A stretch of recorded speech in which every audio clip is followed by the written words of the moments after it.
John chapter 11. Now a certain man was sick, Lazarus from Bethany, of the village of Mary and her sister Martha. It was that Mary, who had anointed the Lord with ointment, and wiped his feet with her hair, whose brother Lazarus was sick. The sisters therefore sent to him, saying, Lord, behold, he for whom you have great affection is sick. But when Jesus heard it, he said, This sickness is not to death, but for the glory of God, that God's Son may be glorified by it. Now Jesus loved Martha, and her sister, and Lazarus. When therefore he heard that he was sick, he stayed 2 days in the place where he was. Then after this he said to the disciples, Let's go into Judea again. The disciples told him, Rabbi, the Jews were just trying to stone you, and are you going there again? Jesus answered, Aren't there 12 hours of daylight? If a man walks in the day, he doesn't stumble, because he sees the light of this world. But if a man walks in the night, he stumbles, because the light isn't in him. He said these things, and after that he said to them, Our friend Lazarus has fallen asleep, but I am going so that I may awake him out of sleep. The disciples therefore said, Lord, if he has fallen asleep, he will recover. Now Jesus had spoken of his death, but they thought that he spoke of taking rest and sleep. So Jesus said to them plainly then, Lazarus is dead. I am glad for your sakes that I was not there, so that you may believe. Nevertheless, let's go to him. Thomas therefore, who is called Didymus, said to his fellow disciples, Let's go also, that we may die with him. So when Jesus came, he found that he had been in the tomb 4 days already. Now Bethany was near Jerusalem, about 15 stadia away. Many of the Jews had joined the women around Martha and Mary to console them concerning their brother. Then when Martha heard that Jesus was coming, she went and met him, but Mary stayed in the house. Therefore Martha said to Jesus, Lord, if you would have been here, my brother wouldn't have died. Even now I know that, whatever you ask of God, God will give you. Jesus said to her, Your brother will rise again. Martha said to him, I know that he will rise again in the resurrection at the last day. Jesus said to her, I am the resurrection and the life. He who believes in me will still live, even if he dies.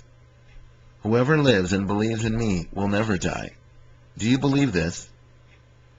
She said to him, Yes, Lord, I have come to believe that you are the Christ, God's Son, he who comes into the world.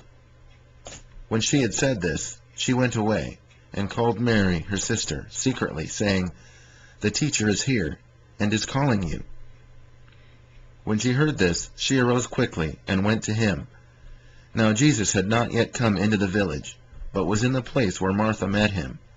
Then the Jews who were with her in the house, and were consoling her, when they saw Mary, that she rose up quickly and went out, followed her, saying, She is going to the tomb to weep there. Therefore when Mary came to where Jesus was, and saw him, she fell down at his feet, saying to him, Lord, if you would have been here, my brother wouldn't have died. When Jesus therefore saw her weeping, and the Jews weeping who came with her, he groaned in the spirit and was troubled, and said, Where have you laid him? They told him, Lord, come and see. Jesus wept. The Jews therefore said, See how much affection he had for him. Some of them said, Couldn't this man, who opened the eyes of him who was blind, have also kept this man from dying? Jesus therefore, again groaning in himself, came to the tomb.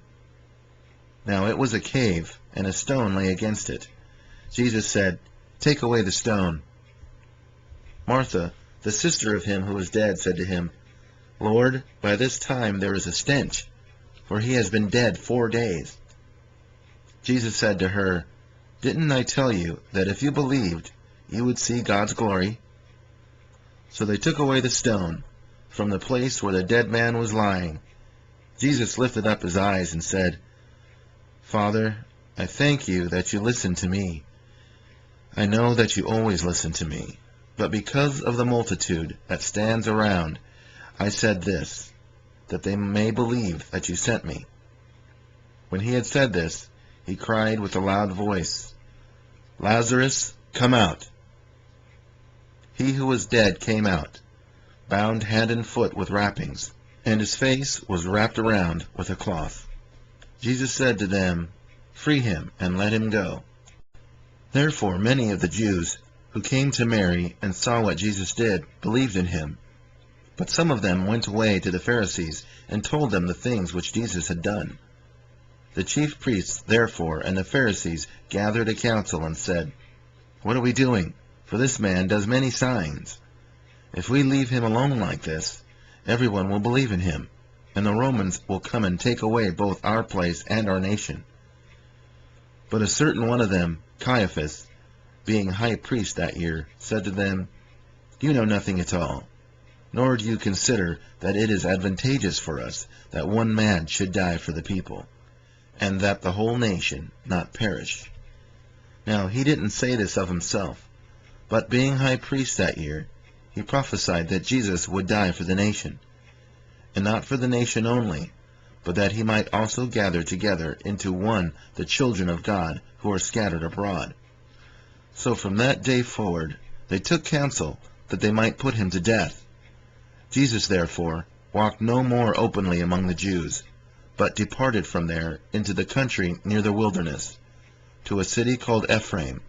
He stayed there with his disciples. Now the Passover of the Jews was at hand. Many went up from the country to Jerusalem before the Passover to purify themselves. Then they sought for Jesus and spoke with one another, as they stood in the temple, "What do you think, that he isn't coming to the feast at all?" Now the chief priests and the Pharisees had commanded that if anyone knew where he was, he should report it, that they might seize him.